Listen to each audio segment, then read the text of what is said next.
Bismillahirrahmanirrahim.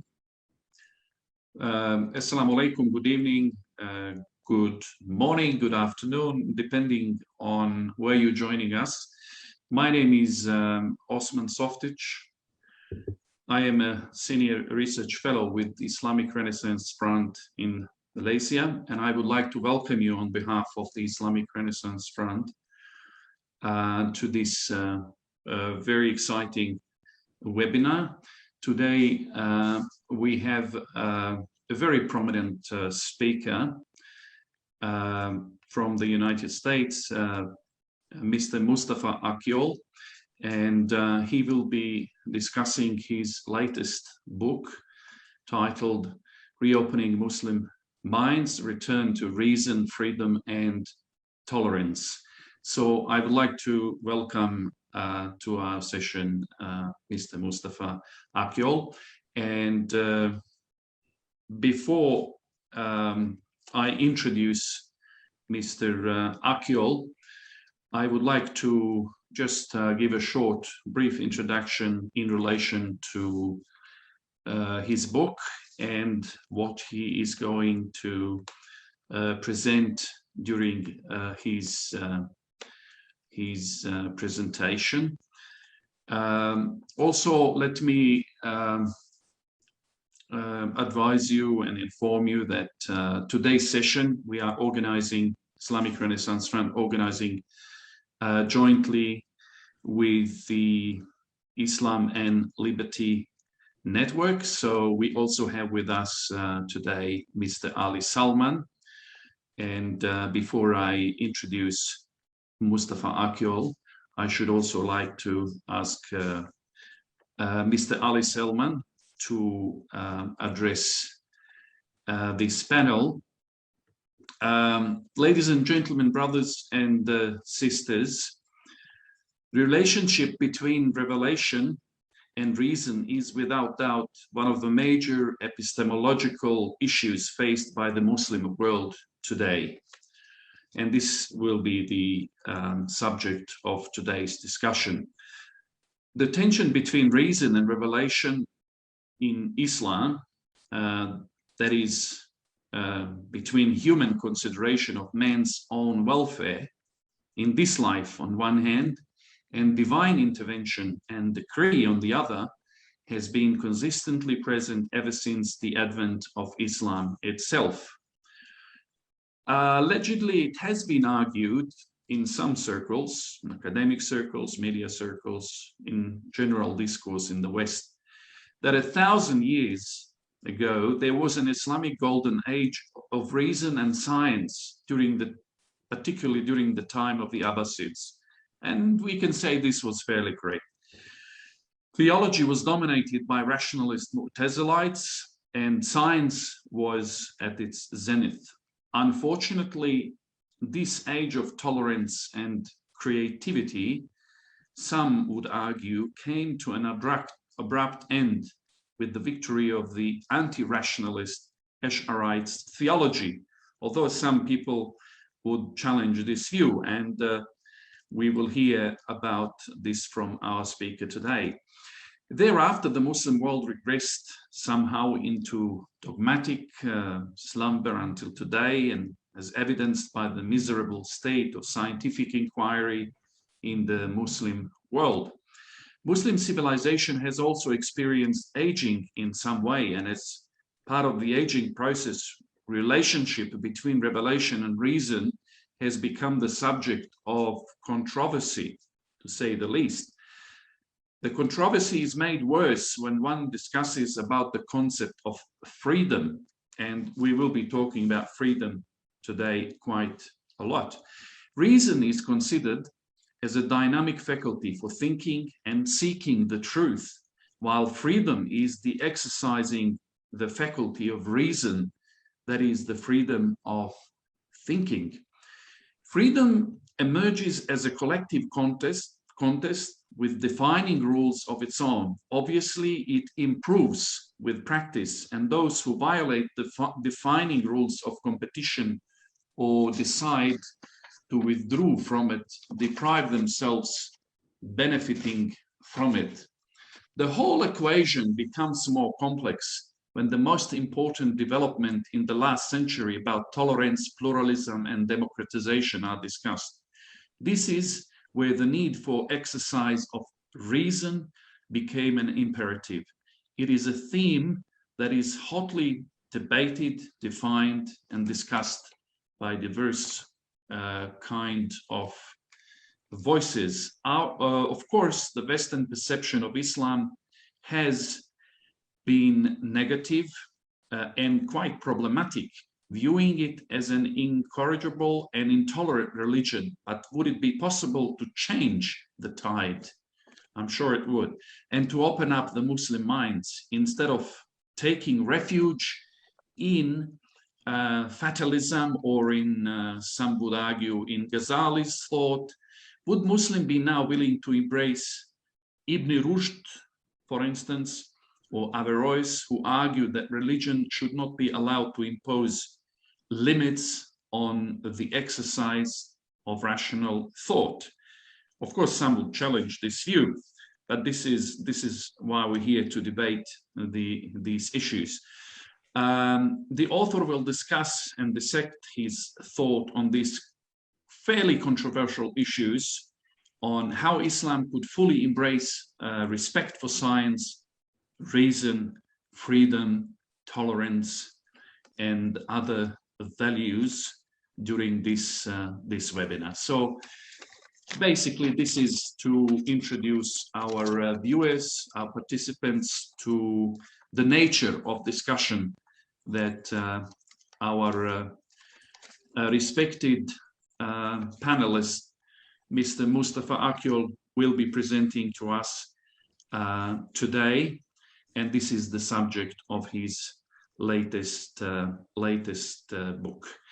Ladies and gentlemen, brothers and sisters, let me now invite Mr. Ali Salman, the chairman of Islam and Liberty Network, to make a short introduction. As you know, Islam and Liberty Network is co-organizing, co-hosting this event today. And after that, I will read a short biography of our speaker today, and then we will give the floor to him. Mr. Ali Salman, please take the floor. Thank you so much, Dr. Osman. It's a great pleasure to be a part of this panel today and to see our friend and fellow Mustafa Akyol speaking on this one of the most important topics of the day. You know, this is an interesting relationship between Islam and Liberty Network and this discussion. But first of all, a correction, I'm CEO of the network. Our chairman is Mr. Muhammad Amin. But when this network was started, it was started in 2011. And it started from Istanbul, actually. And Mustafa Akyol was one of our founding members. And he participated in that meeting. And he and I still remember 10 years ago, this was happening almost at the time of Arab Spring movement, the democratization of the North African Muslim majority states and countries. And one of the major thought behind the foundation of this network was to explore and promote what we call a Muslim case for freedom. You mentioned about the recurrent theme of freedom today, and we sort of unpack this word in three terms, which is economic freedom, political freedom, and religious freedom. And we believe at Islam and Liberty Network that these are the universal values consistent with our understanding of Islam. And we are promoting policies in Muslim majority countries through a network of fellows, researchers, and partner institutions to improve the understanding of these ideas in the Muslim context. Today's discussion, I'm very happy that Dr. Ahmed Farooq Musa took the initiative, Islamic Renaissance Front, and then organized this debate. Now, I think we will enter into discussion with on Mustafa's book later on.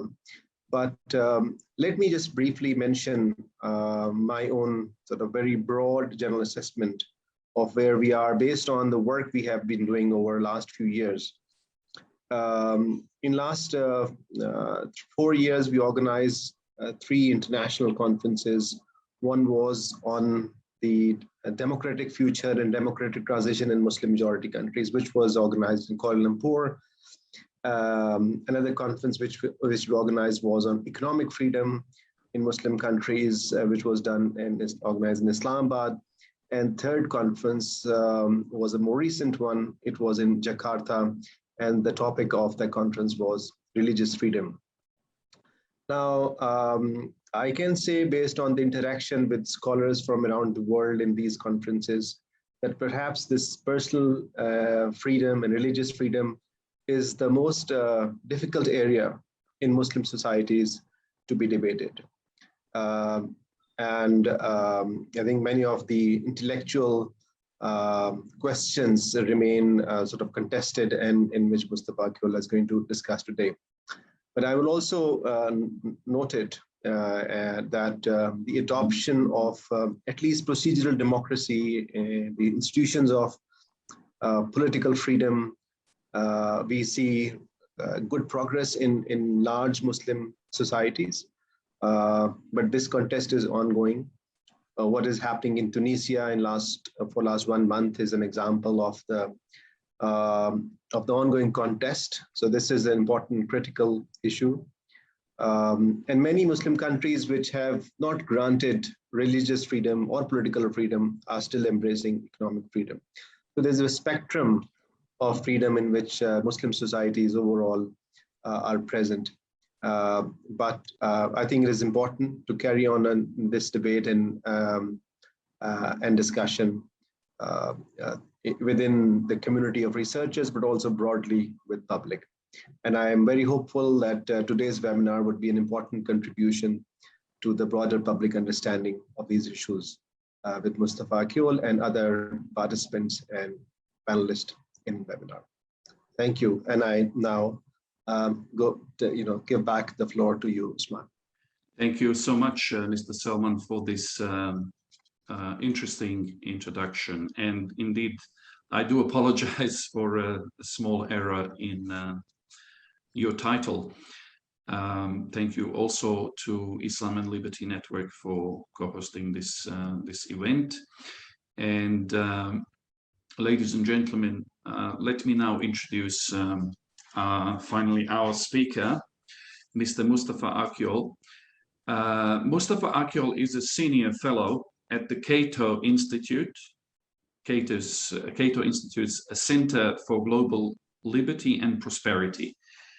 He focuses his research on the intersection of public policy, Islam, and modernity.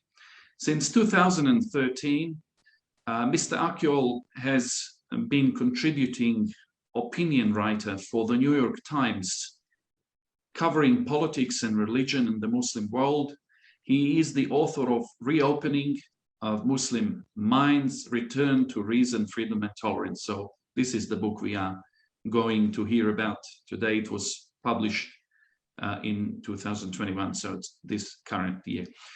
Mr. Akyol also published several other books. One of them is Islamic Jesus, How the King of Jews Became a Prophet of the Muslims, published in 2017, as well as Islam Without Extremes, a Muslim Case for Liberty, published in 2011.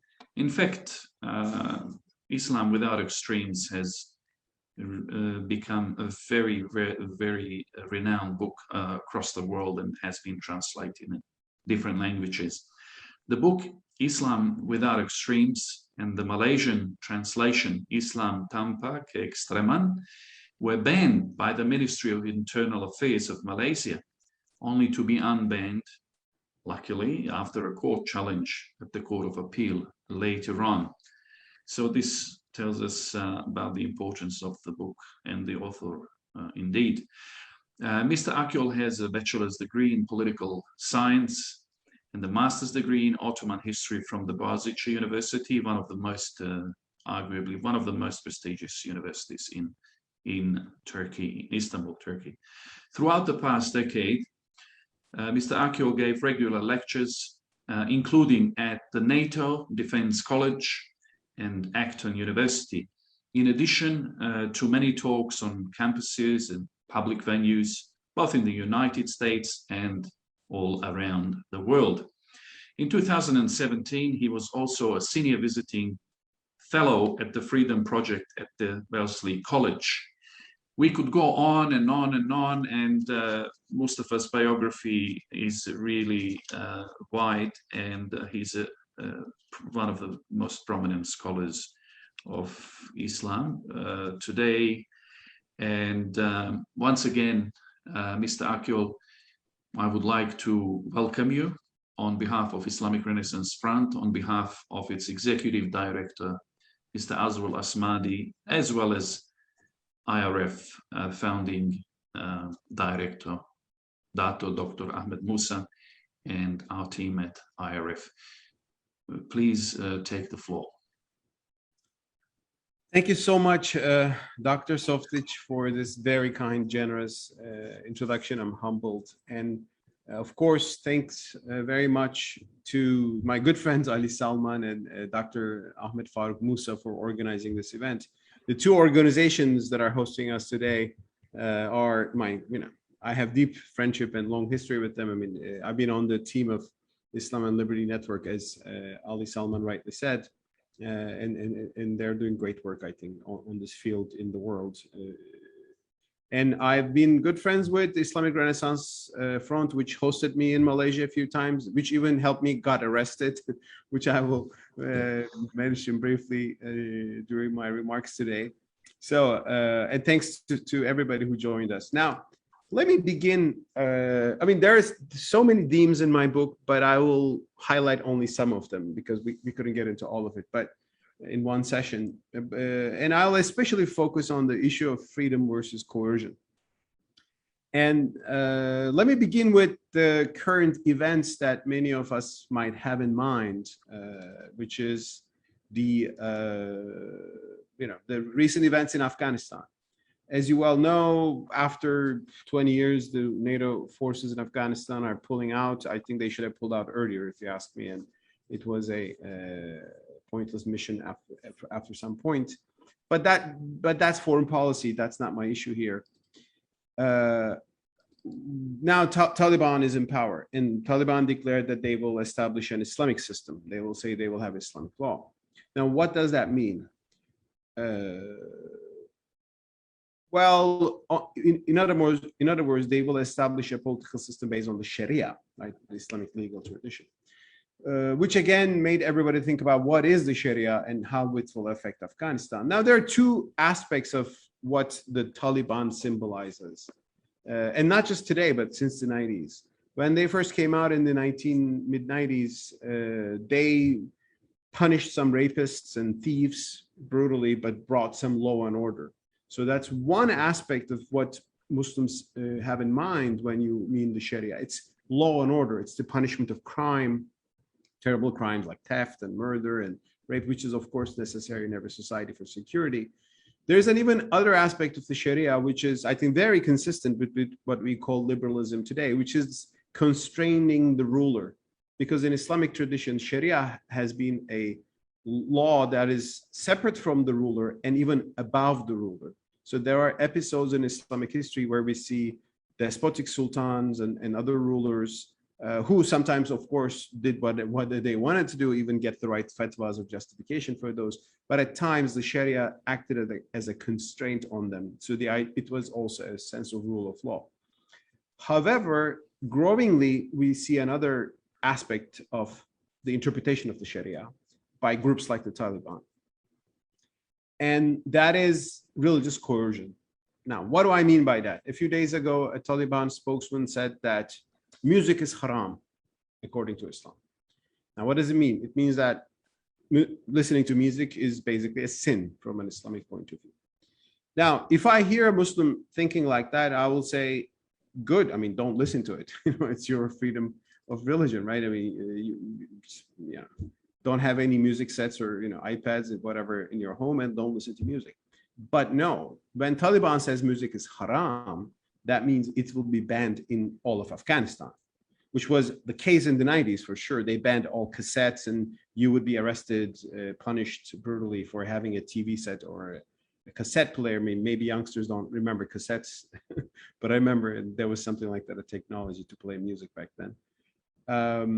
And now, of course, they're saying, well, we will actually not go violently. We will persuade people.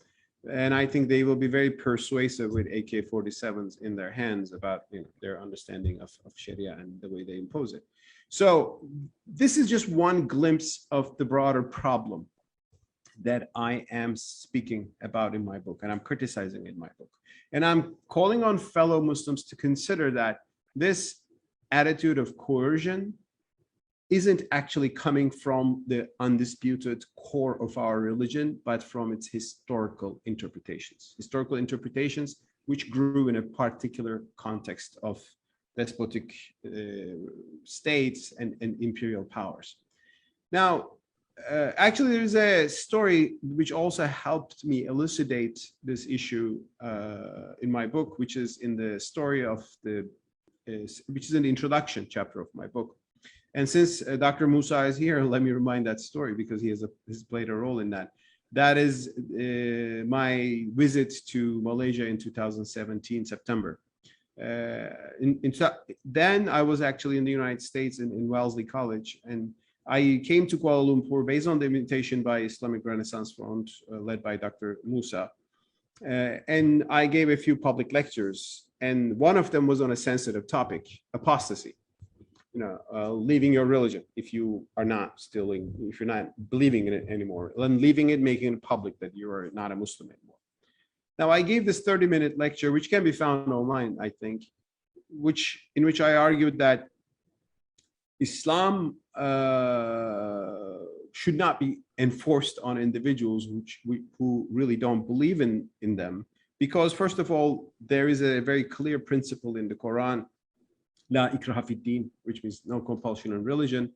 Second, yes, there are a few hadiths that have been used to justify the execution of apostates, but we can doubt their authenticity. We can even question their context, even if they're authentic. Second, we should not forget that the whole Islamic jurisprudence grew up in a context. And finally, I reminded, well, if somebody doesn't believe in Islam, what can you achieve by saying, come back to Islam or I will jail you, or I mean, as they do in Malaysia, or, send you a rehabilitation center. I mean, we cannot make them true believers. You cannot police religion, because religion is an iman, that's a sincere belief in the heart and the mind, which cannot be coerced and compelled. Once I made that point, some serious gentlemen walked in and they said, are you Mustafa Akyol? I said, yes. And they said, you spoke about religious police. We are the religious police. And they showed me their identity cards, their badges, which define their job as religion enforcement officers. Then actually, they let me go after a few questions that day, but they arrested me the next day when I was leaving Kuala Lumpur at the airport. I was detained for about 18 hours. Luckily, I didn't know I would be detained just for 18 hours. At the end, thanks to some diplomacy, which I mentioned in my book, I was let go. So I appreciate that. And then I was able to leave Kuala Lumpur and Malaysia. They just told me, don't come back again and teach Islam. And I said, okay, I'll keep that in mind. Now, one interesting, and that's a story known in Malaysia probably by people who follow these affairs. One interesting detail was during their interrogation at the headquarters of the religious police. I mean, I don't know which building was that, but it was a building in Kuala Lumpur. In that about 2-hour-long interrogation, they asked me a few times, did you quote La ikraha fi din, which means there's no compulsion in religion? I said, yes, I did. Like, I couldn't imagine why would they have a problem with that. But they were annoyed by the fact that I quoted that verse from the Quran. That's actually a part of the verse, the beginning of the verse, Baqarah 256. Now, when I was let go, when I was waiting for my flight and Dr. Musa was kindly arranging another flight for me, I was curious about how the Malaysian authorities, the religion police, interpret and translate that particular Quranic verse, which has become a motto of the more liberty-minded Muslims, if you will. And I went their website, the Jakim website, and checked the English translation. And I saw what I suspected, because I had seen this in some translations printed in Saudi Arabia as well before. This is how they were writing La ikraha fi din, and I will allow me to share a screen here if I can. Here you go. So this is, there shall be no compulsion in religion, or there is no compulsion in religion. La ikraha fi din in Arabic is the beginning of Baqarah 256. But Jakim writes it like this. There shall be no compulsion in religion in becoming a Muslim. Should I continue? Is there some sound coming? Okay.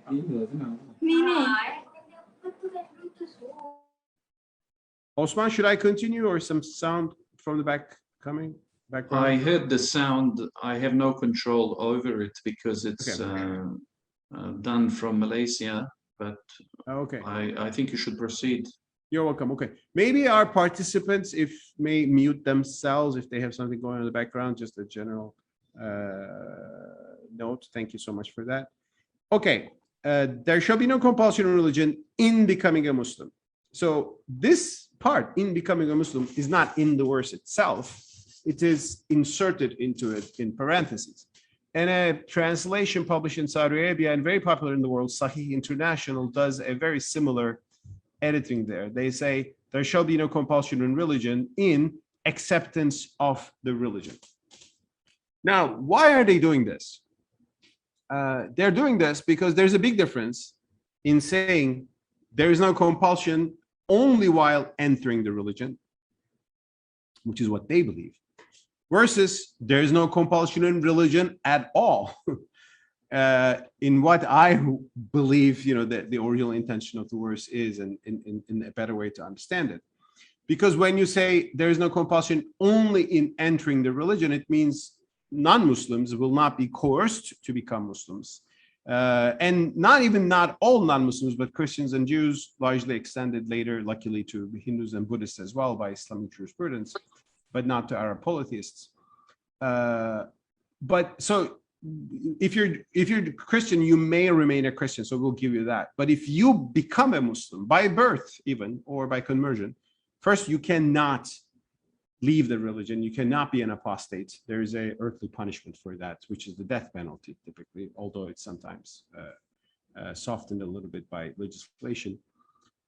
Second, religion police has authority over you. It means that it's the time of the Ramadan, and if you are a Muslim, you cannot go out and drink a glass of water in the middle of the street. The religious police will come and punish you for that. Or the Taliban, if they think music is haram for everybody, that it should be, they will come and guide you, on that and coerce you on that. And how polite, how harsh that coercion is a good issue to be discussed, but it is there. And this is giving us the idea called hispa, which is understood as religious policing. Which is in practice in Saudi Arabia, Iran. Like in Iran, there's a law for forcing women to wear the hijab, against which there is a public protest movement now. In Saudi Arabia, there's been long time religious coercion and blasphemy laws, which are a burning issue in Pakistan. So there's this idea that we can somehow use coercion and power to make people either pious or keep them in the religion, or prevent them from committing sin, or punish them from publicly committing sin, which is one of the most important discussions about Islam in the world today. And I am fundamentally against this coercive idea. I'll tell the reasons why, but first of all, I think it doesn't have a real basis in the Quran, which I will discuss in a few minutes. Second, I believe it is harming Islam today. The fact that we have apostate laws, the fact that we have apostasy laws doesn't make Muslims remain in the religion. It's actually quite the contrary. A lot of people saying, why this religion needs this? Why, if it's a self-confident religion which believes in its message, has this sort of thing, and it actually makes more people question Islam or leave Islam or become Islamophobic and act against Muslims in the West or elsewhere. By forcing people for religious practice, we are not also making them pious, we are making them hypocritical. And that's what most people who follow Muslim societies would know. I mean, Iranians are famous not to drink alcohol on the streets, but to drink at home, at least some Iranians. And in Turkey, it's well known that they come to Turkey to go to nightclubs and bars and so on and so forth. So even if the idea that you should coerce them to be religious doesn't actually make them religious, it makes them hypocritical. So this idea of religious coercion is not the only issue, but one of the key issues I discuss in my book. And I'll tell you a few more about it. One thing is, of course, we're just speaking about just one verse, Baqarah 256. There are other verses in the Quran which actually hint that religious coercion is not a good thing. It's not an Islamic thing. It's not an Islamic idea. And I'll show you a few more verses. Is my screen still being shared? You can see it? Yes. I hope so. Okay, you're screen sharing. Good. So when you read the Quran from the beginning, actually from the end to the maybe beginning, you will come to verses that really sound like the liberal idea of religion we have in the modern world today. One is Quran, the Surah Kafirun, unbelievers, 109, verse 6, Lekum dinikum waliyadin, which means to you your religion and to me mine. So, and this was said to the Arab polytheists. Arab polytheists were worshiping idols, and Muslims told them, you have your religion and we have ours. So it's not just we have our religion that will impose on you. There is a verse in Surah chapter 88, 21, 22. Here God says to Prophet Muhammad, peace be upon him, O Prophet, keep on preaching. You are only a preacher. You are not a compeller over them. Prophet is not a compeller over people. He only has the mission to preach Islam, to proclaim Islam. So even if Prophet Muhammad was not a compeller, the Taliban should certainly not be a compeller, or Jakim, or the Iranian Abbasids, or the Saudi Arabian Mutawwa, and other people who give them the duty of coercion in the name of Islam. You can think like that. In other words, in Surah 73, chapter 73 reads, O Prophet, be patient over what they say, they being the unbelievers and the hostile unbelievers in this case, and keep away from them in a graceful manner. This verse was relating to the ugly words, insults, or mockery that polytheists were throwing at the Prophet of Islam. And God told the Prophet to be patient and keep away from them in a graceful manner, not to silence them, not to kill them, not to jail them, as some people in Pakistan, for example, are passionate to do these days in the name of Islam. Now, there are quite a few actually messages in the Quran like this, and many Muslims that therefore, when they read the Quran for the first time, are sometimes positively surprised by all these tolerant, pluralistic, lenient, non-coercive messages they find in the Quran. However, when you look at deeper into the tradition, you will see something interesting. If you look into some tafsirs that are exegeses of the Quran, that are interpretations of the Quran by our traditional Sunni scholars and Shia scholars too, but there's more so in the Sunni tradition, you will see that you may see notes that when these verses are being discussed, not every scholar argued this, but a lot of scholars did. They will say these verses are abrogated. They are mansukh in Arabic. So what abrogated means these verses were there, but then came another verse which rendered these verses ineffective. They are still in the Quran. We honor these verses, but we're not going to implement them. They don't have any binding authority anymore. So which verse was the verse that abrogated these verses? A few of them, but the most famous one is what later scholars called the verse of the sword, that is in the Surah Tawbah, wherever you encounter the idolaters, kill them, seize them, and besiege them. So this verse, along with a few other verses in the same surah, Surah Tawbah, that is 9, which is one of the last chapters of the Quran, surahs of the Quran, in terms of its revelation progression. There's another verse which says, fight the people of the book, that is Jews and Christians, until they're subdued and they pay the jizya, which was taken as the basis of Islamic legislation vis-a-vis the non-Muslims. Now, this verse basically abrogated all of the verses that I just quoted to you in the minds of at least some of our traditional jurists. Now, how did that happen? That happened because there's a history behind it, of course. When Islam was born in the world historically as a religion, in the Arabian city of Mecca in the year 610, in the month of Ramadan, when our Prophet, peace be upon him, heard the first revelation in a cave, Islam was a monotheistic message. Actually, in the first 3 years, Prophet silently spread this monotheistic message. In the next 10 years in Mecca, Prophet preached the message publicly to be persecuted by the Meccans. So during those 10 years, some of these verses came. Verses like, to you your religion and to me mine. O Prophet, you're only a preacher. O Prophet, be patient over what they say. And the Quran, now here's something interesting. In my book, I ask, what was it that Muslims were demanding from the pagans at the time in Mecca? Well, Muslims were demanding the right to practice Islam and also to proclaim it.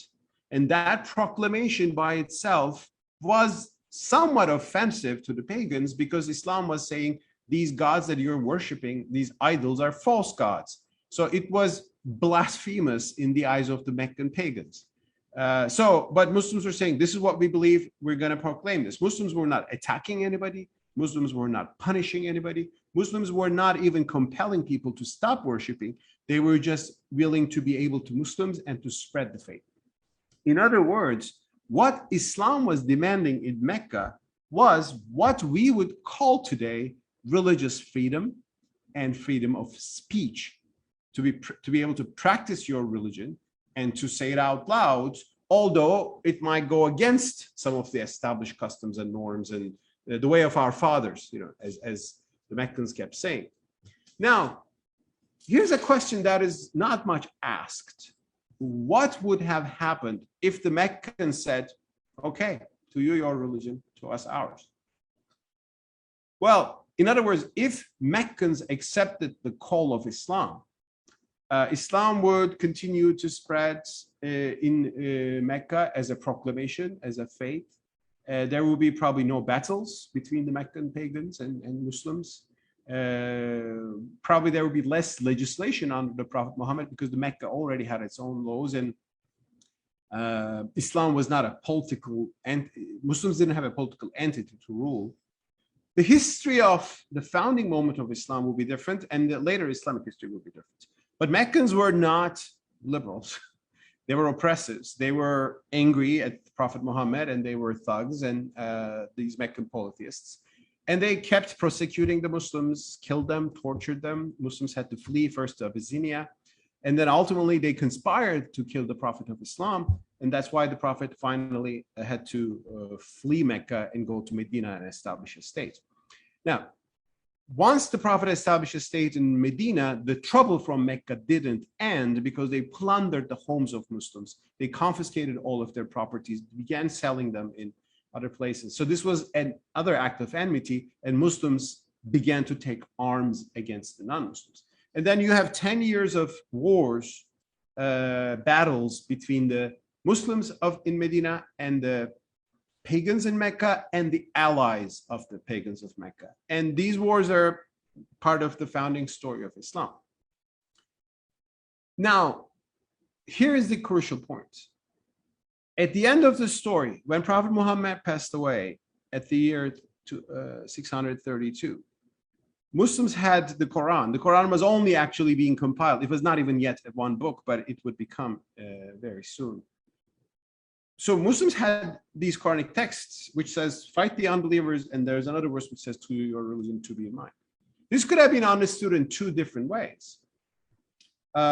First, we asked for freedom. We asked for the right to practice our religion. They didn't give it to us, and we had to fight for it. In other words, our battle, our military struggle was defensive in nature. And actually, this is an argument made by modernists, but there are, even in the classical era, some exceptional scholars who made this argument that the wars of Prophet Muhammad was defensive, such as Ibn al-Qayyim al-Jawziyah, and a very interesting scholar in many different ways. So this was one way of looking at this. So basically what we want is freedom to practice our religion. The other way of looking at it was, well, the later phase is definitive. So finally, we establish a state and the state will go on. But what about the earlier verses about toleration, about to you, your religion, to me, mine? There are even Quranic verses about not attacking people unless they attack yourself. Well, those are not definitive anymore. So this second interpretation, that the final verses about the battle with the unbelievers was seen as the definitive form, the definitive basis of Islamic jurisprudence. Now, one thing that is interesting is that this interpretation of naskh, abrogation, took place over time. This happened under the jurisprudence of it took place under the Umayyad Empire, and the Umayyads, like all empires, wanted to expand their borders, like the Christians were doing at the time. And it is not an accident that the scholars who passionately argued for abrogation were very close to the Umayyad throne. So they were scholars who supported the political authority of the Umayyads, which were tyrants, with a few exceptions. So my argument there, and I rely on other, of course, scholars, expert scholars on these issues, like Osman on this particular issue, was that the idea of abrogation of the peaceful verses and the tolerant verses of the Quran was an interpretation of the Quran necessitated by and fueled by the imperial context. The same imperial context also introduced other teachings into Islam. One was the idea of predestination, jabr, that God predestined everything and humans don't have any free will to make any decision. They are just kind of leaves in the wind. This idea was also, we know, which doesn't have much base in the Quran, was also introduced by the Umayyad caliphs and rulers, because the idea of predestination led to the idea that you should obey not just God, of course, but the ruler as well, because the ruler is predestined by God. In the same era, certain hadiths were put into circulation. Hadiths like what? For example, there's a hadith in Sahih al-Muslim, which says, obey the ruler even if he flogs your back and takes your wealth.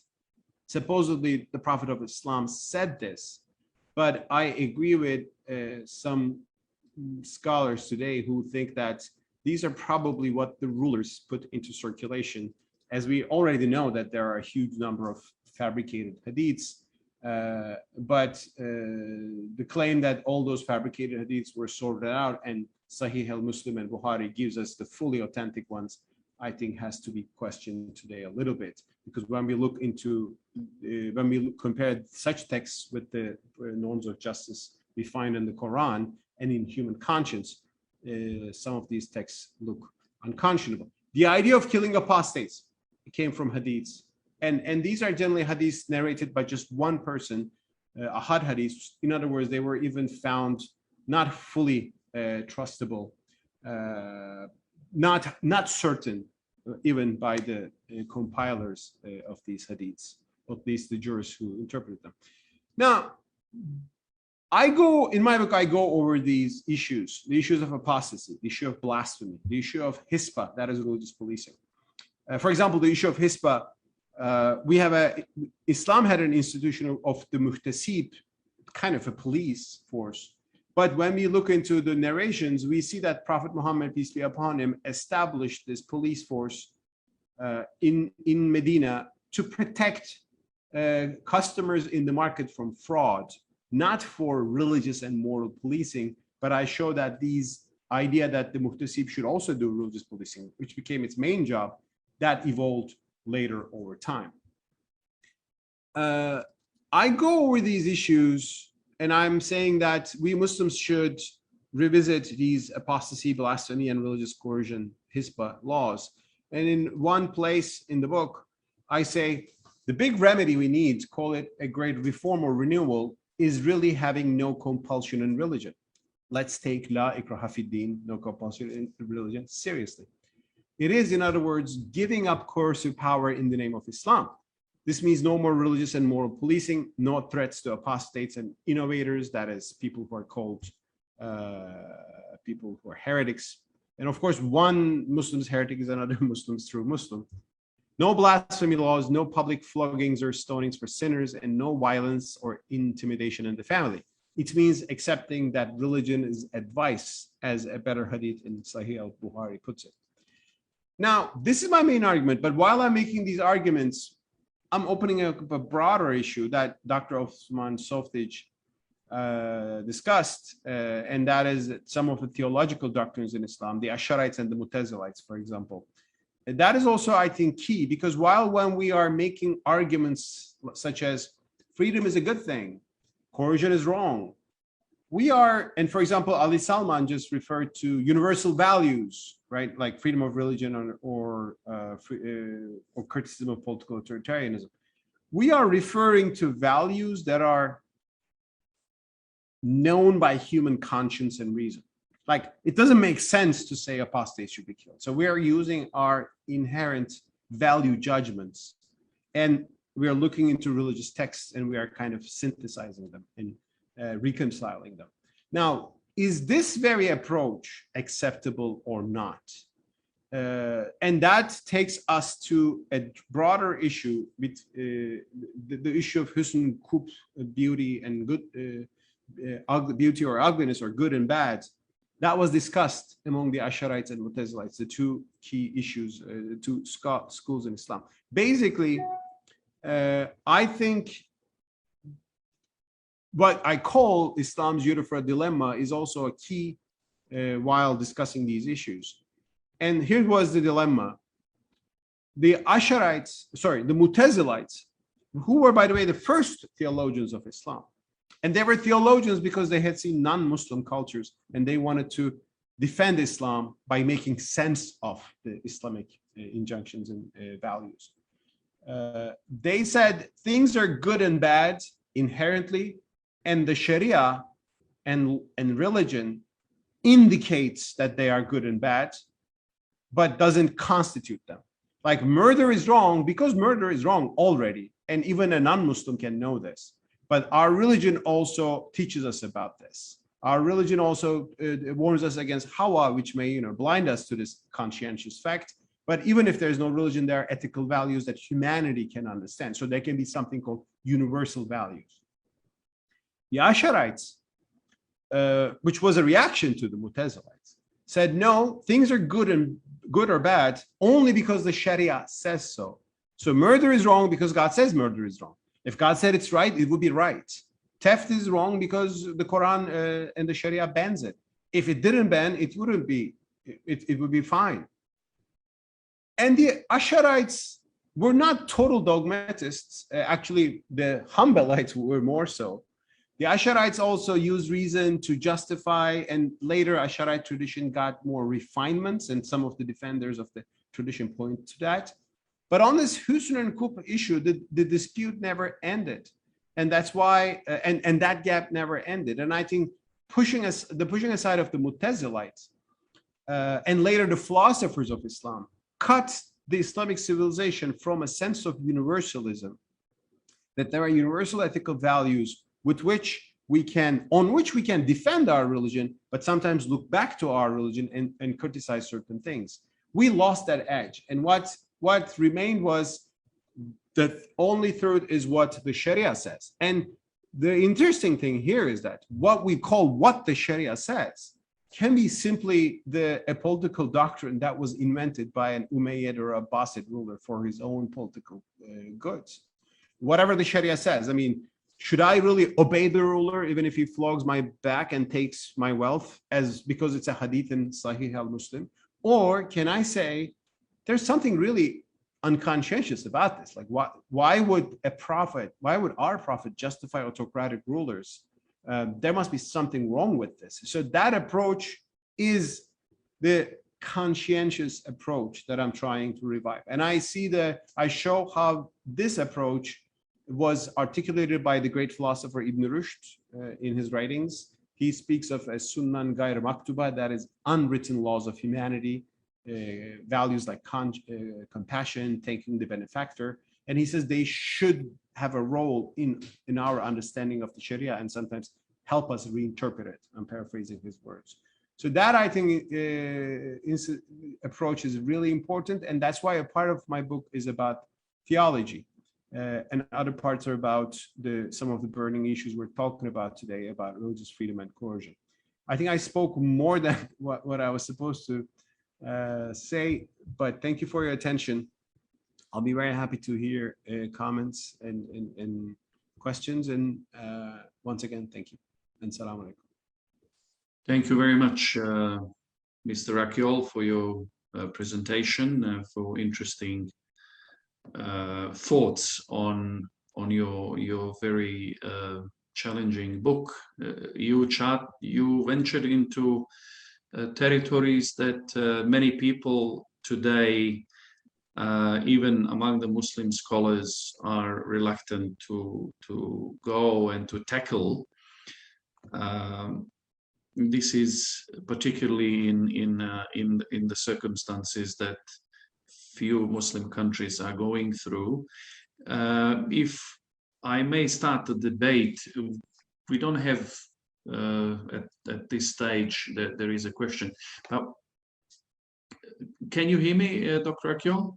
Yes. Okay. If I can start the debate, and I'm sure the questions, there are some questions lined up here. You mentioned Ash'arites, and you also mentioned the Mu'tazilites, theologians at the golden age of the Islamic civilization. What do you think the Hanafi school of Islam offered?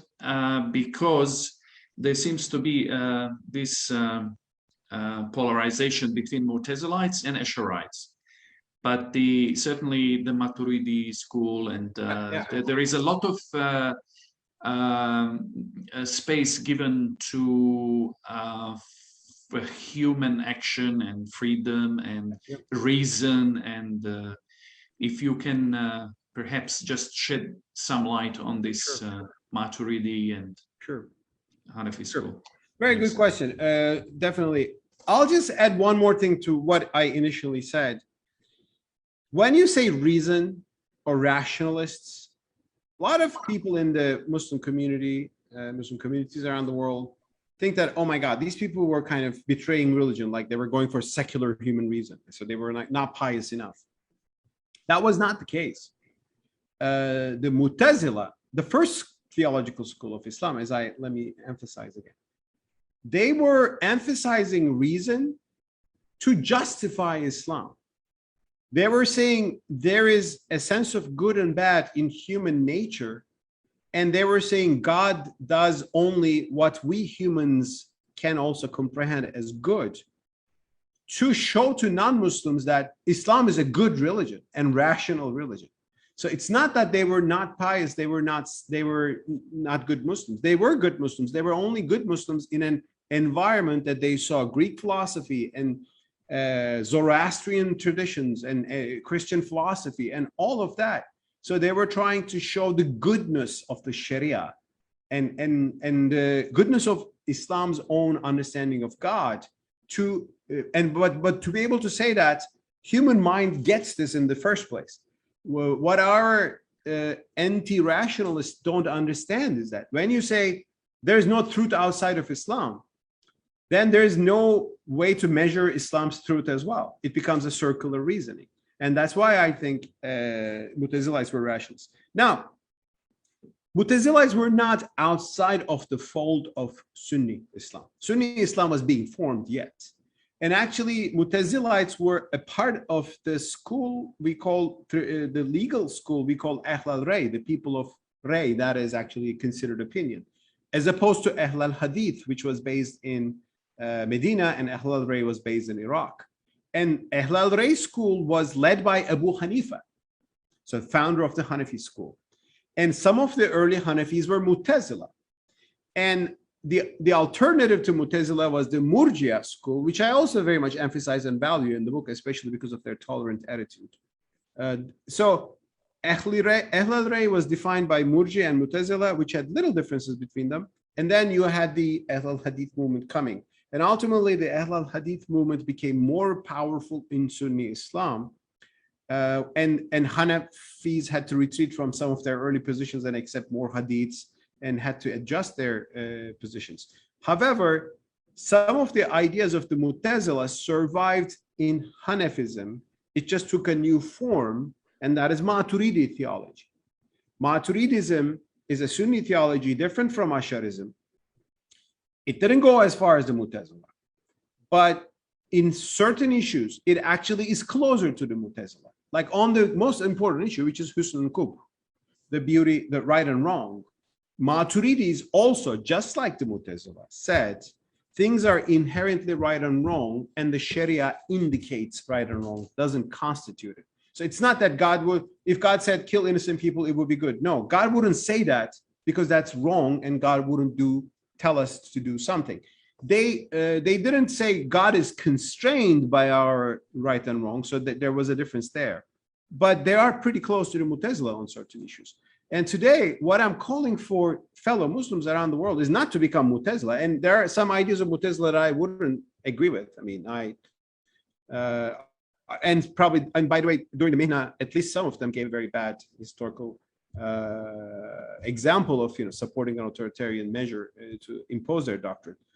But this is the richness of Islam. We should try to understand why the Mu'tazila and later the Maturidis were insisting that right and wrong has an independent framework other than our religion itself. Because if you don't accept that, then you are left with a circular reasoning, which is fine for the people who only want to live in a closed Islamic space and do not even want to defend their religion or justify their religion, which was the approach of Ahl al-Hadith, and I'm sure it's the approach of Taliban today or some other more parochial groups.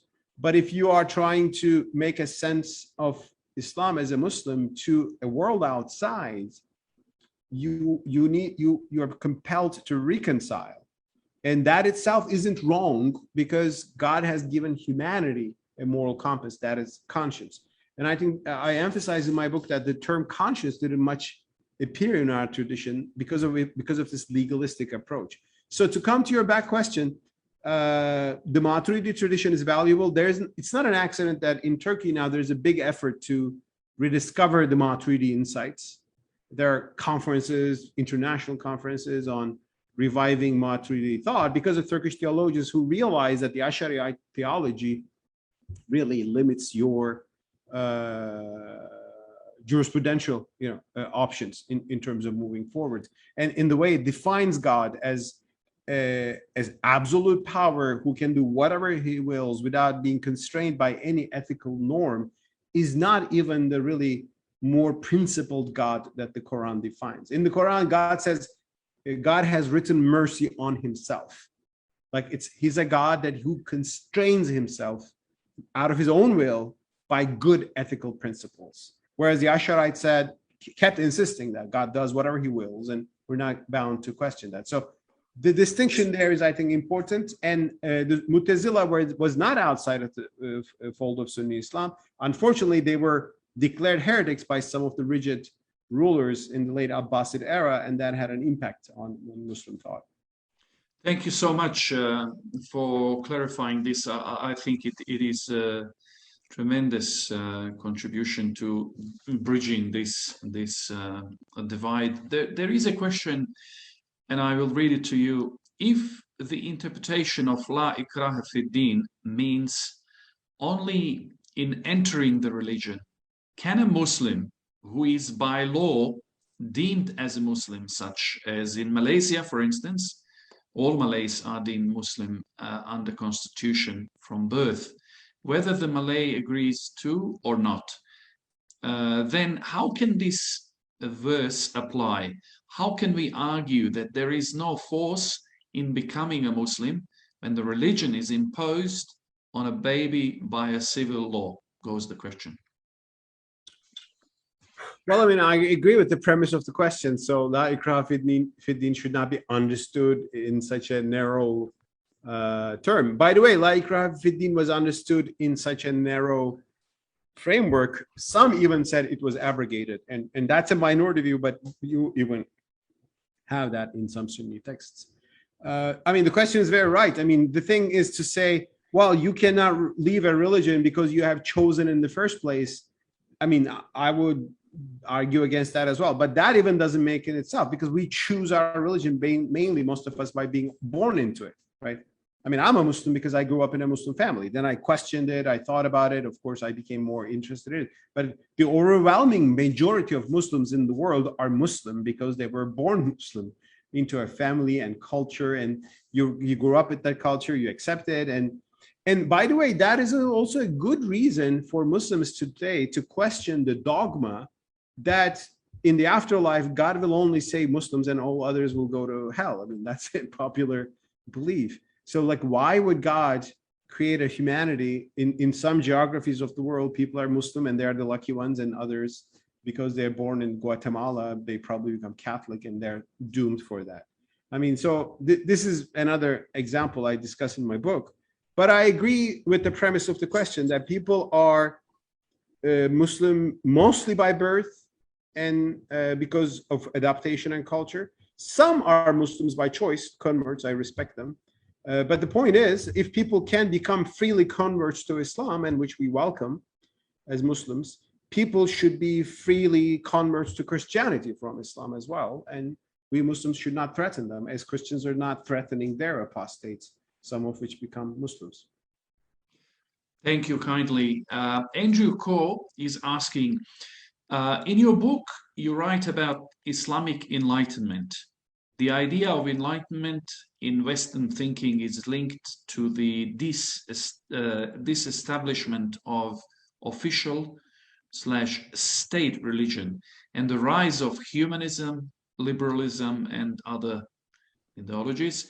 These are objected to by pro-state Muslim scholars, arguing that ordinary people cannot understand, interpret the Quran for themselves. A similar thing happened in Western Christianity.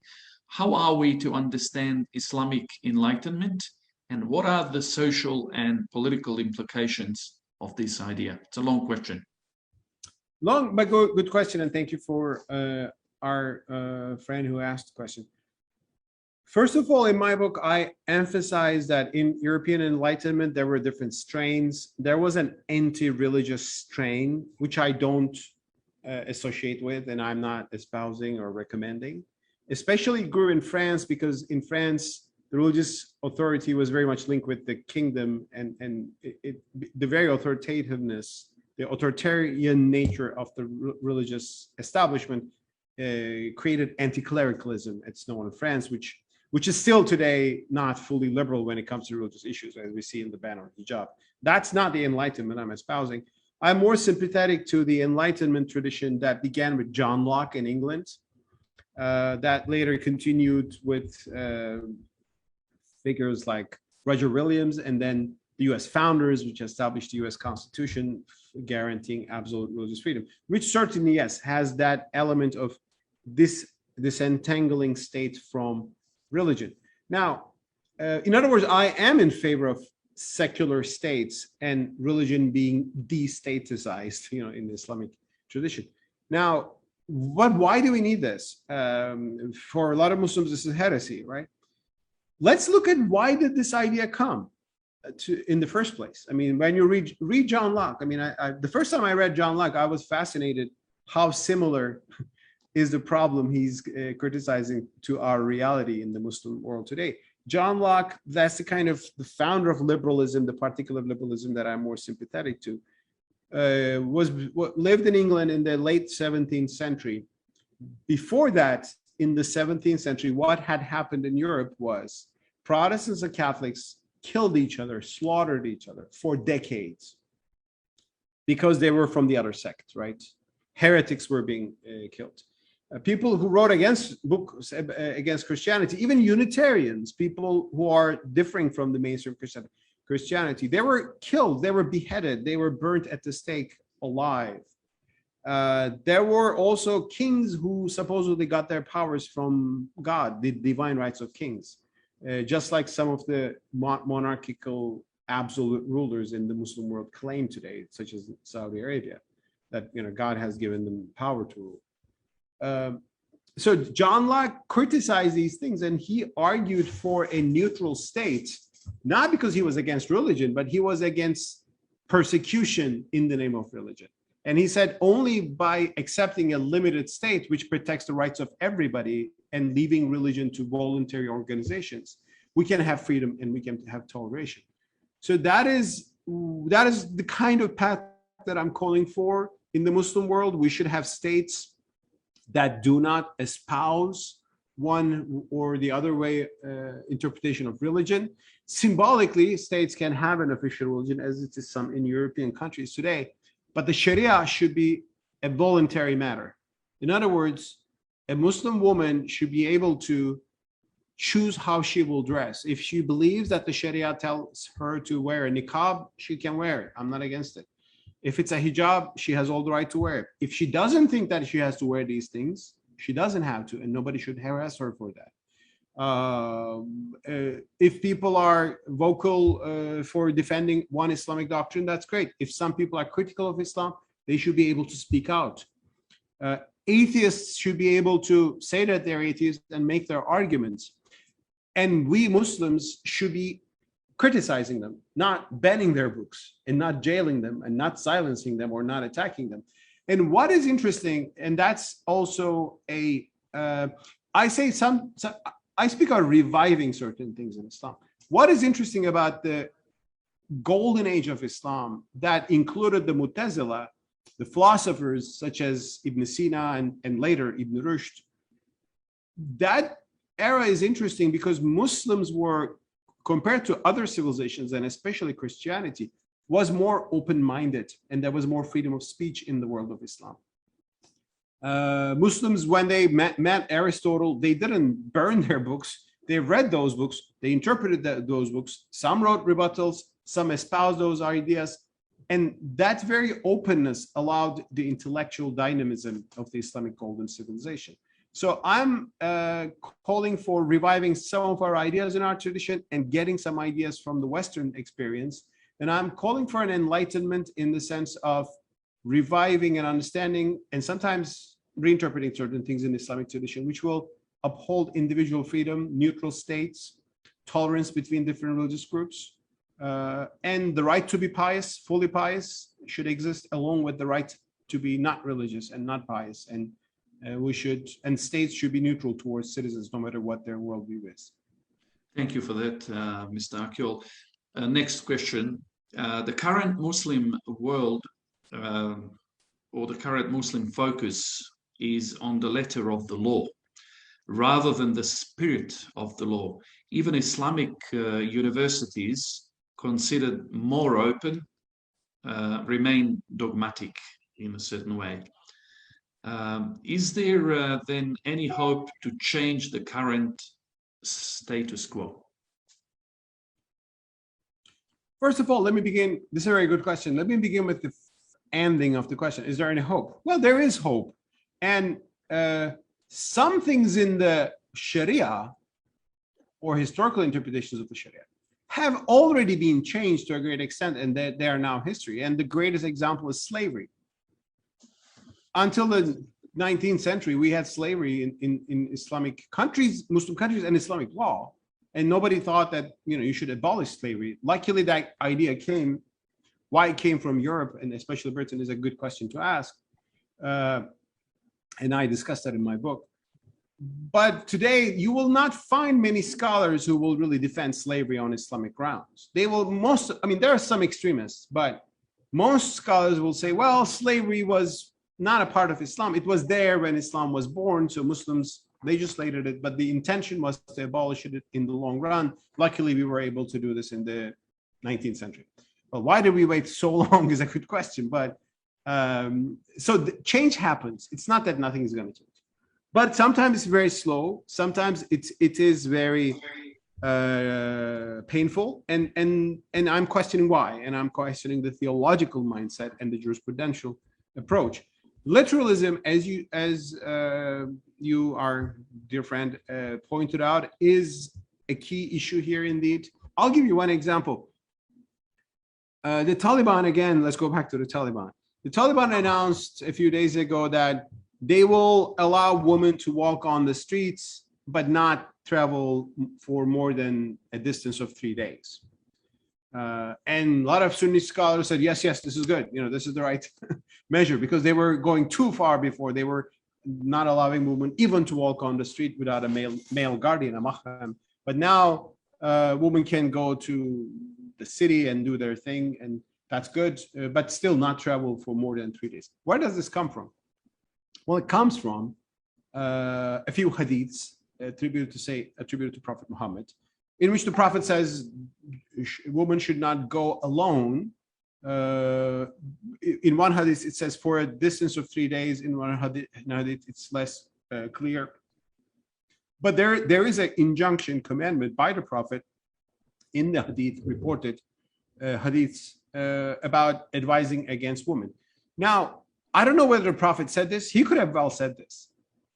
But how do I understand this? And it's not my comment. I'll tell you a Turkish source. The Turkish Diyanet, the Directorate of Religious Affairs, published a few years ago a big collection of hadiths with annotations, with commentary. And there they say, rightly in my view, that Prophet Muhammad probably said this because travel in 7th century Arabia was a very dangerous thing. There were bandits in the desert, a woman walking alone, and women didn't have swords to protect themselves in their time in Libya. So a male guardian was somebody who would also protect a woman with a sword, with a weapon. So a woman going alone would be in danger. So Prophet Muhammad said this for that particularly dangerous context. In the modern world today, when a woman gets on a flight or drives a car, there's not that sort of security problem. So women should be able to travel alone, and the contextuality of this hadith should be understood. So here you go, literalism versus understanding. I mean, from a literalist point of view, the Prophet said this, you count 3 days, 48 miles, 3 days in terms of how you can walk in 7th century, and you still implement this. And in my book, I show scholars who insist that this should be the case. The other way of understanding is that the Prophet were basically trying to protect women from threats, right? Or any unarmed civilian in the midst of a dangerous situation. From that security concern, the interpretation I would do for today women's security would be, let all women and men wear seatbelts when they're driving. That's good for their security. But so that's the maqsad, that's the intention of the injunction there. Thank you for that, Mr. Akyol. Talking about women, there is a question from Professor Sharifa Munira Alatas, and it's concerning women. Hypothetically, if all Muslim countries were headed by women, do you think Muslim nations and Islamic interpretation of social order would be more progressive today? It would help, but I doubt it will solve all the issues. I mean, we have had a few female leaders. I mean, in Pakistan, Benazir Bhutto, in Turkey, Tansu Çiller. And sometimes we say this proudly. Okay, that's fine, and I'm very supportive of that. I'm happy to see more and more Muslim women engaging in politics, in bureaucracy, in other areas of life, and it would be a good thing. I mean, I think to have more Muslim leaders at heads of states, or and by the way, there are people who would rule against that, saying that's fitna, because there's a hadith warning against that. Again, that hadith, what does it mean, is a good discussion.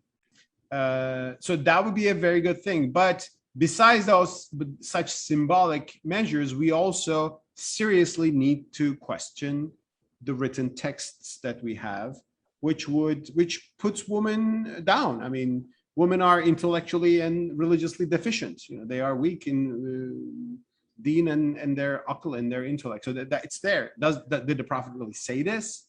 Here's a big question. And what does it really mean? One thing we should understand also is that even the legislation of the Quran regarding women is bound with a context.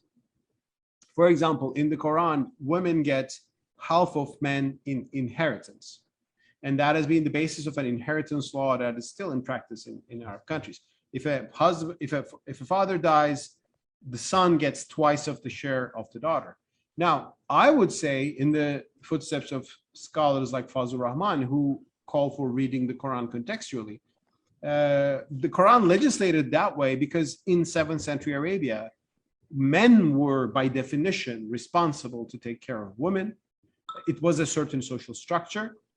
And the Quran, in that social structure, actually blessed women with a lot of new rights, but not maybe full equality.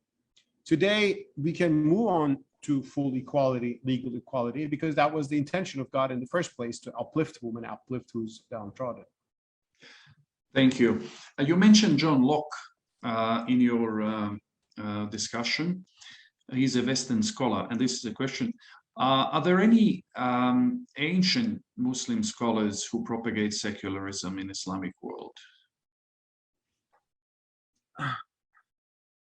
Well, no, I doubt you would have something like secularism.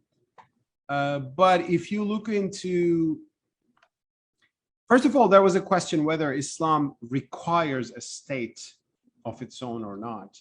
And the Asharites basically said it's a requirement of the religion to have an imam, that is a caliph. Of course, when you have that interpretation, religion and state cannot be broken. The Mu'tazila had a different opinion on that. He said there is a requirement of an imam, that's a political ruler, which comes with a state. But that's a rational requirement. And some of the Mu'tazila, even not a requirement of religion. So, I mean, rationally, you need a state. And some of the Mu'tazila even said you don't even need a state. They're called Mu'tazila anarchists. I mean, anarchists not in terms of violence or anything wrong, but they said even without a state, the Muslim community can organize itself. So there are these interesting views. And also the philosophers, when you look at into Farabi, the great Islamic philosopher who studied Greek philosophy, and by the way, they only had Plato in their hands. If they had Aristotle, more interesting ideas would come out. But Farabi speaks of a democratic state where everybody's free to do what they want, and this democratic state becomes an attractive place for people to come and work, and philosophers and poets and go there. The city flourishes. And so he describes it as a good place, which sounds like a liberal state as we would define it today. So that's in the writings of Al-Farabi. None of them really defined a fully secular state as we would understand, but the way they sanctify the state or not, and the way they thought of alternatives can give us an idea today. And the fact that the fact that none of our scholars thought of certain things back then is not a reason for us today to not to think those. I mean, we were not going to find a precedent for every idea. And I think the most clear example to that is the issue of slavery. No Muslim scholar questioned the institution of slavery until the 19th century, like most Christians didn't.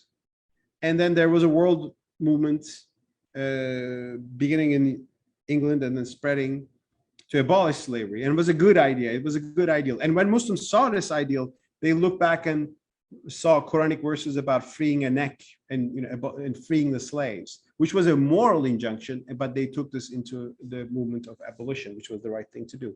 So one thing, of course, in the modern era, scholars like Ali Abdel Razak from Egypt and Said Bey from Turkey in 1920s, they argued that the caliphate is not a requirement of Islam as a religion, but a part of the history of Muslims. So that was an argument for what you can call separation of Islam and the state. They discussed some of these issues in Islam. So at least we have that like a century ago.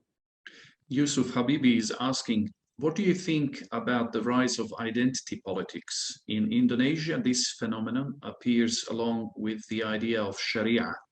This is quite worrying for us moderates. Mm-hmm.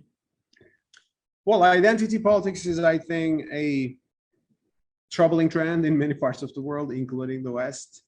Of course, I mean, there are some identities historically that have been downtrodden, and we should honor them and uplift them. And there are measures for legitimate measures for doing those, such as African Americans in the United States or natives in Australia, let's say. But also trapping people into one identity, like that's everything about you. You're nothing but a representative of that broad identity. It's kind of tribalism, and I think that has come to a troubling level in the West as well. Now, in the Muslim world, identity politics work this way. It's them, non-Muslims, especially the West. It's us Muslims. So we will reject everything that comes from them, everything that they say. We will glorify everything that is in our religious tradition and passionately. And yes, we kill apostates lovingly, happily, and that's what we do, and that's great. You know, that sort of approach. So it's kind of rejection of anything that comes from outside. Now, to those Muslims, those who think in those lines, and by the way, those Muslims who think in those lines, Muslim identitarians, if you will, they will accuse me, for example, saying, oh, you're being influenced by Western ideas and you're taking the West as your guide. I'll tell them, you are taking the West as your guide, only in a negative way. You say everything that the West say is, the West, by the way, is a complicated place, but the Westerners are saying is wrong by definition.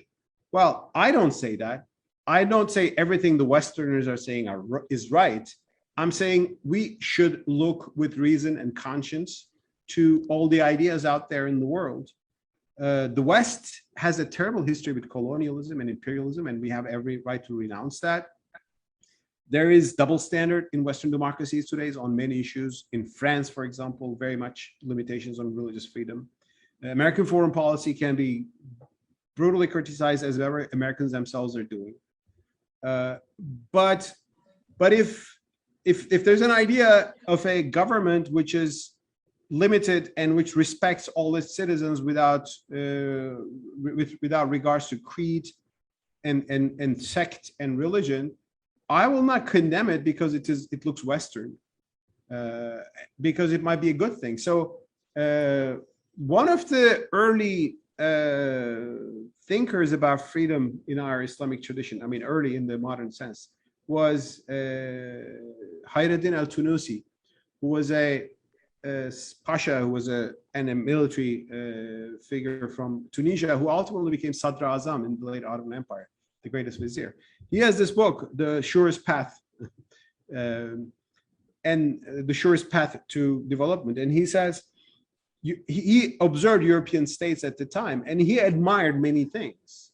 He said, justice, freedom, a government that is responsible to a parliament, a free press that can criticize the government. These are good things. And he says some Muslims have in their mind the idea that anything that is coming from the outside should be rejected. And I think that's parochialism that goes against the universalism of Islam. And that is precisely what our forefathers didn't think when they were studying Aristotle or Plato and learning from the Greek tradition and adding to it, creating the magnificent golden age of Islam. I think rejecting any new idea became the doom of that golden age, which still is, I think, keeping many minds closed in our ummah. Thank you. I think this is really fascinating. And one more question, if we may. Adriana is asking, the inheritance laws given more for sons is because the sons are supposed to be breadwinners and take care of the female relatives. It appears that it's not so true today. Now, I agree. I mean, Islamic law, even the Quranic legislation, took place in a social structure. In that social structure, men were ultimately dominant. Men were caretakers. Women didn't have jobs to do. And Islam legislated that society. Now, if the social conditions change, if society becomes more diverse, can we change the legislation by focusing on its intentions rather than on its literal commandments? That is a big question. And I think, yes, and that's why we can move on to equal share in inheritance and deal issues like that. And I think the slavery issue I mentioned is the biggest example to this. Islam legislated how to have slavery in a compared to other alternatives, more merciful way, but it was still slavery. And ultimately it dawned on to us that it's not the intention of Islam, it was just a historical baggage that came with us. And I think I look into these other patriarchal, another example, polygamy. Why did the Quran allow polygamy, although it encouraged monogamy, according to some interpretations, allow polygamy? Well, I'll give you one answer. In 7th century Arabia, as in many pre-modern societies where you had constant violence, you had less men than women. Men were killing each other, constant raids, and the population was basically, you had more women. So if there was no polygamy, actually most women would not be able to marry somebody, which means nobody would take care of them in that society. So in the modern era where there is generally peace and we don't have wars, I mean, there were after, I mean, maybe Second World War, but besides that, generally men and women populations are equal. You don't even have a social basis for that. That's why I see the permit for polygamy as a historical condition and not a universal value of Islam. Thank you, Mr. Akyol. And our time is really running out. I think we've already crossed the 5 minutes over, but I have my own question to you, if we can kindly ask you. The situation in cradle of Islamic civilization in Saudi Arabia has recently changed. We have seen introduction of a lot of liberal reforms by the crown prince. Music, women being allowed to drive cars, traveling without a male companion, and so on and so forth. At the same time, there are no political freedoms. What do you think about this kind of approach to liberalism without political liberalism? I'm critical of it because I think liberalism has, as Ali Salman said in the beginning, has 3 legs, and that is religious freedom. That means lifestyle freedom as well. I mean, people should be able to be religious or not religious, but also political freedom as well, which means the ruler, not the ruler actually, the governor of the country should be responsible to the people. We should be able to criticize, and we should be able to protest him, and he should be accountable, and he should be elected and re-elected, and if he loses elections, he should go. And you pointed out a good problem. And there are people in the Muslim world today, such as the Crown Prince of Saudi Arabia, who are taking some social steps, curbing the religious police, allowing women to drive cars.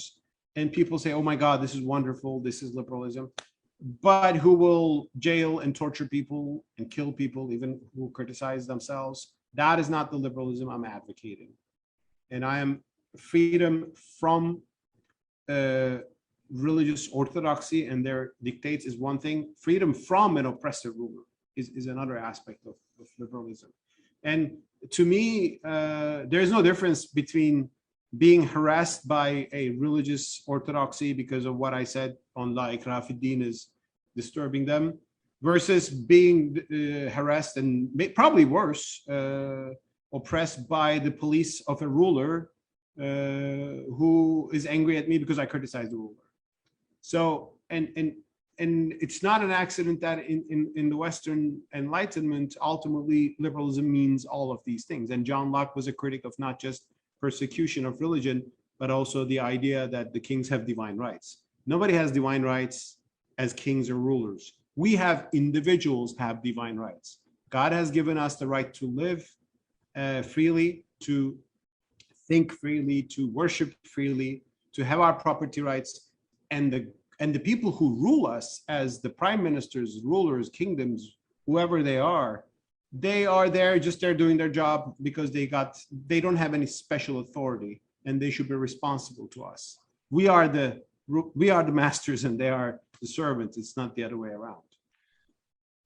On that note, I really thank you for that fascinating presentation, Mr. Akyol, and it was really a pleasure having you on this panel with the Islamic Renaissance Front and Islam and Liberty Network.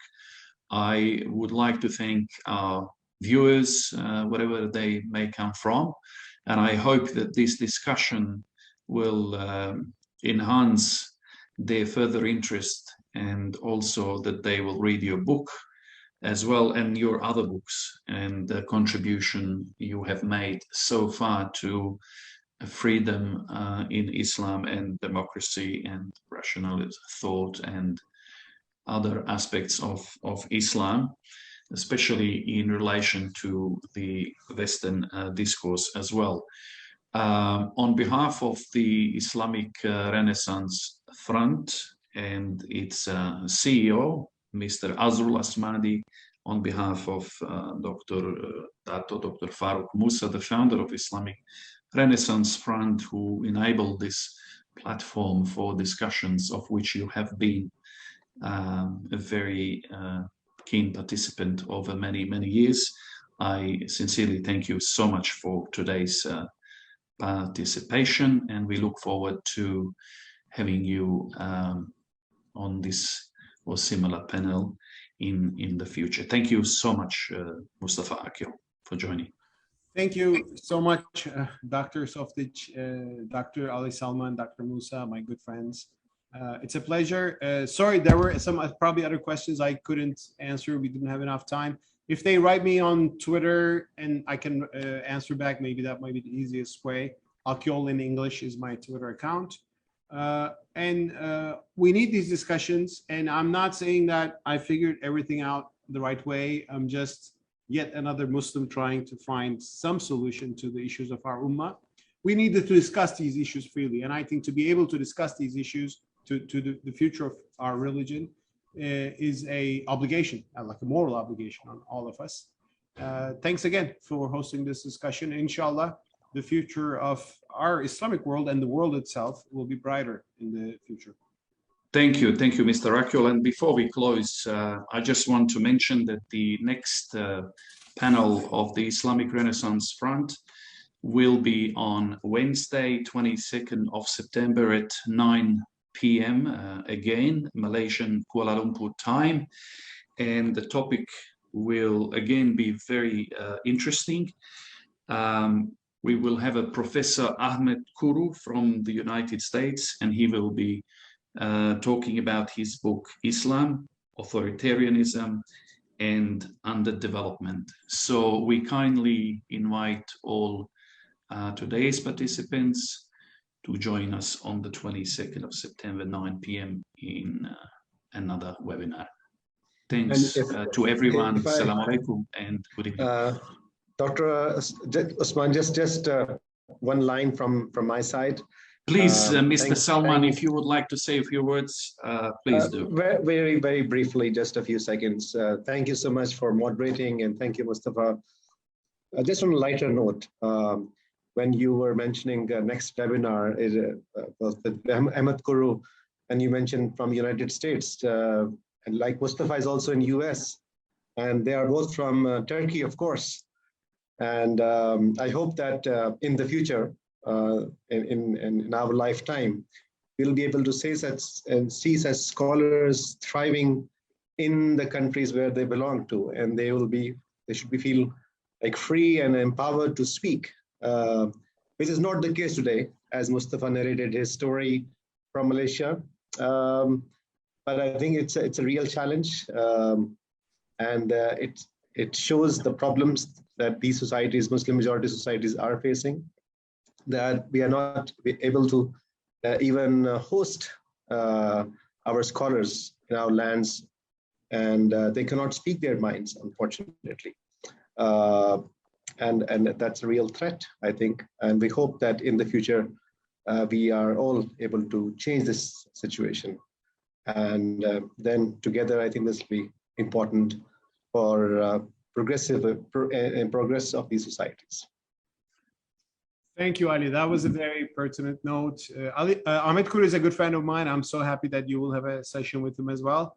And indeed, I hope that people like me, Ahmed Kuru, you all, we can have a ummah in which, in every part of it, we can discuss these issues without concerns of security and safety. Yeah. Thank you. Thank you so much. Thank you to Mr. Ali Salman. Definitely, I am sharing your view that these debates and contribution will hopefully enhance the freedom across the Muslim world. Assalamu alaikum. Good evening. Assalamu alaikum. Thanks to everyone. Assalamu alaikum.